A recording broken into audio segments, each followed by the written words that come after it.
O Castelinho faz parte da primeira ocupação urbana do bairro de Higienópolis, sendo um dos poucos remanescentes do início do século XX no município de São Paulo que reflete a realidade da Belle Époque paulistana.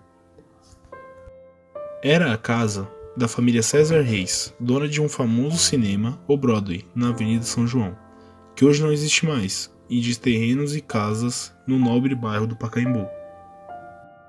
Na noite de 12 de março de 1913, Álvaro César Guimarães Reis chegou em casa e iniciou uma discussão com seu irmão Armando, em razão de investimentos a serem feitos pela família. Estavam apontando revólveres um para o outro quando a mãe, Maria Cândida dos Reis, teria surgido para apartar a discussão. Foi aí que a troca de tiros se iniciou. Álvaro teria alvejado a mãe na troca dos tiros e posteriormente teria atirado em seu irmão Armando. Com os dois já em óbito, teria este atentado contra a própria vida, cometendo suicídio. Depois dessa tragédia, a posse do Castelinho foi para o governo federal, ficando cerca de 50 anos abandonado, período em que sofreu séria degradação. Mas no ano de 1997, foi cedido para o Clube das Mães do Brasil, que por sua vez realizou uma restauração completa no monumento. Eu tenho uma relação com o Castelinho antes de ter uma ONG, né? A ONG veio muito tempo depois. A minha relação com o Castelinho foi experiência da minha própria vida. Quando eu tive que morar nas ruas, eu não fui para as ruas porque eu era dependente química, eu fui para as ruas porque eu não tinha trabalho, não tinha como me bancar, então tive que morar nas ruas. Quem não pode se bancar tem que morar nas ruas mesmo, né? Mas a minha relação com o Castelinho vem daí. Muitas vezes eu dormia nele, então a gente já tinha uma relação, né? Foi a luta de briga, porque existe no poder público uma burocracia muito grande, é muita gente para mandar, para as decisões demorar a chegar onde tem que chegar, né? Mas chegou. E quando nós assumimos o Castelinho, ele já estava totalmente deteriorado, já não tinha mais teto, não tinha mais escada, não tinha mais corrimão, já não tinha mais o piso, né? Todo o piso foi tirado e a maioria dos portões da frente, a grade, o portão da frente já não existia mais. Então, quando a gente recebeu ele, tinha uma história, que é a história da arquitetura dele e a história de que eu conhecia o prédio, tá entendendo? E daí, então, foi quando nós recebemos, foi em 97, nos foi doado pela dona Ruth Cardoso, e aí foi uma luta para o tombamento. Depois da luta do tombamento, vem uma luta para conseguir o dinheiro para o restauro, porque restauro não é você reformar. Aqui nós estamos dando uma reforma nesse prédio, mas o Castelinho teria que ser restaurado, né? Teria que contratar uma empresa de arquitetura na área de restauro, uma empresa de engenharia, para essa empresa trazer os profissionais como historiadora e tudo mais, e foi aí que é a nossa relação. O Clube de Mães do Brasil nasceu com o desejo de atender não só a mãe, a mulher, mas foi com um olhar e um sentimento de homenagear você, mãe, eu, mãe, qualquer uma que vai ser mãe, ou mãe biológica ou mãe de coração. Então eu queria fazer um trabalho com uma ONG que a mulher, eu não sou feminista, mas que a mulher fosse valorizada, né? A mãe seja valorizada. E aí a gente criou a oficina profissionalizante Clube de Mães do Brasil, mas focando na área da educação, do ensinar, do compartilhar, da capacitação. E para isso nós não trabalhamos só com mulheres ou com mãe. Às vezes eu atendo muito mais homens do que mulheres. Porque como nós temos um trabalho focado com moradores de rua, e isso foi um desejo meu, quando eu comecei o trabalho aqui na região central. Quando nós começamos o trabalho, que nem existia a ONG, era um trabalho de um grupo de voluntários que eu reuni e nós fomos para as favelas, né? E lá eu trabalhava a família. E como foi o crescimento da história das pessoas vivendo nessa vulnerabilidade da rua. Aí eu comecei a me focar de apoiar esse trabalho, conversar com essas pessoas, descobrir de onde vêm, quem são, o que eles querem. E o trabalho foi crescendo, nós fomos pioneiros nessa história, né, do trabalho ao morador de rua. Naquela época só existia um atendimento que era no CETREM, não existia todo esse trabalho, essa rede que tem hoje. Então existia nós aqui no centro, agregando esses moradores de rua e querendo saber o que nós podemos fazer. Naquela época meu marido era vivo, aí ele alugou um galpão que eu fiz um alojamento para 164 moradores de rua. É claro, tinha mulheres, mas era muito pouco. No andar de baixo eram mulheres e no andar de cima eram homens.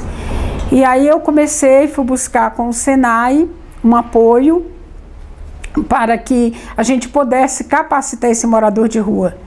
E a gente, graças a Deus, tivemos pessoas também com o olhar voltado para o social na área da capacitação, que não acredita que é dano só. Você dá uma cesta básica hoje e amanhã ele come essa cesta básica hoje, amanhã o que será da vida dele? Vai ter que bater numa outra porta. Então você pode bater numa outra porta procurando trabalho, mas não pedindo. O ser humano não nasceu para pedir, para ser pedinte.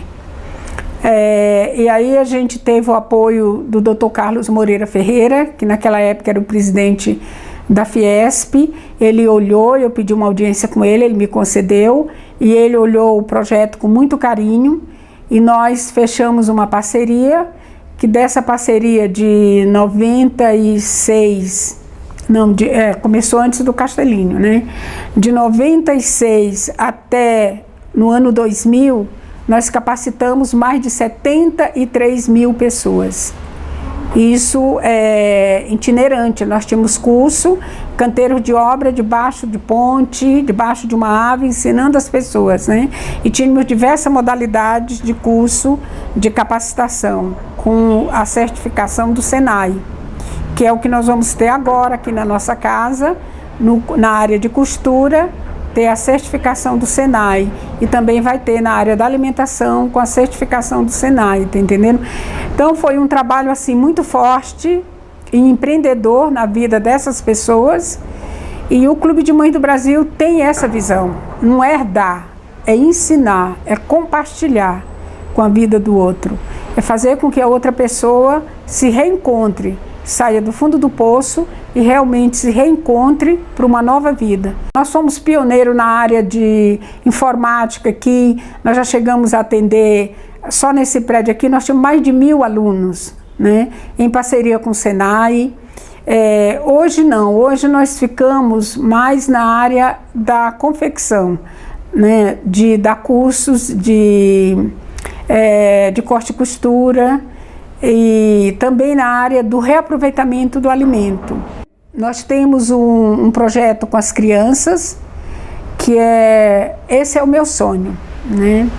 Quando você parte para o adulto, para você reeducar ou começar uma educação, é muito mais difícil. Mas quando você pega a criança, você sabe que você está plantando a semente, e essa semente vai vingar. Depende do que você vai fazer, tá? O que você tem para oferecer para esta criança.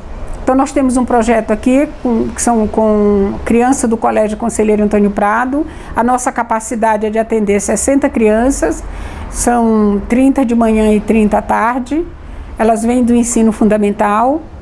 Quando essas crianças chegarem no ensino médio, elas já têm um outro olhar, que é o olhar que é abertura. Vamos lá, tirou a venda dos olhos de só olhar uma sala de aula estrutural ali, matemática, geografia, isso é matérias. Não, aqui ele aprende em campo aberto. Então elas têm oficinas de palestra e outras mais também focado na área da alimentação. Então a gente tem 3 chefes de cozinha, que quem responde pelo projeto é o chefe Malta, né? Aí nós temos mais 2 chefes de cozinha, que uma é no período da manhã, outra no período da tarde. E para mim esse é o projeto mais bonito que a nossa casa tem. O resto vai se agregando, apesar dele ter começado agora este ano, e a gente já está aqui há 22 anos, mas como a ideia era e sempre foi alcançar esse trabalho com a criança do ensino fundamental e que vem da escola pública, e o mais importante, que não é essa criança sai da escola e aí ela não tem onde ficar, ela vem para cá. O tempo que ela está aqui conosco seria o tempo que ela estaria dentro de uma sala de aula. Então ela vem acompanhada pelo seu professor de classe, pelos assistentes de classe, a polícia que vem deixar e vem buscar. É um complemento, né, de uma aula aberta com a aula fechada. É a educação. E essa educação, ela pertence a todos, a todos. Qualquer um de nós podemos e devemos colocar nossas mãos na educação. Sem a educação, nada vai. Eu não estou falando de riqueza e também não estou falando de um currículo sempre universitário, tá entendendo? A educação, ela é a base do cidadão e ela precisa ter ciência disso, e isso é aprendizado. Então nós estamos aqui muito focado nisso aí. O Castelinho foi palco de uma das maiores tragédias que aconteceram no século XX, fazendo com que fosse abandonado.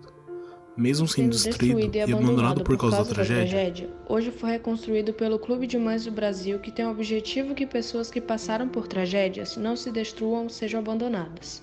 E para aqueles que já passaram por isso, sejam reconstruídos assim como o Castelinho. Eu fico muito feliz com isso, porque o Clube de Mães do Brasil, ele abriu as portas para quem quer fazer uma ação em benefício da Irmandade, tá entendendo? Você quer fazer, quer vir, conversa, sentar na mesa, bater papo. Então, aqui nós não somos uma religião, nós somos ecumênicos, tá entendendo? Qualquer um que queira e que venha com a filosofia de ajudar, com o sentimento de ajudar, com certeza nossas portas estarão sempre abertas. Nós, realizadores desse documentário, observamos que a ONG não recebe nenhuma ajuda regular do governo para continuar funcionando. Então, você que quiser ajudar, tanto com o trabalho voluntário quanto com as doações, o telefone é 3662 1444 e seu site é clubedemães.org.br.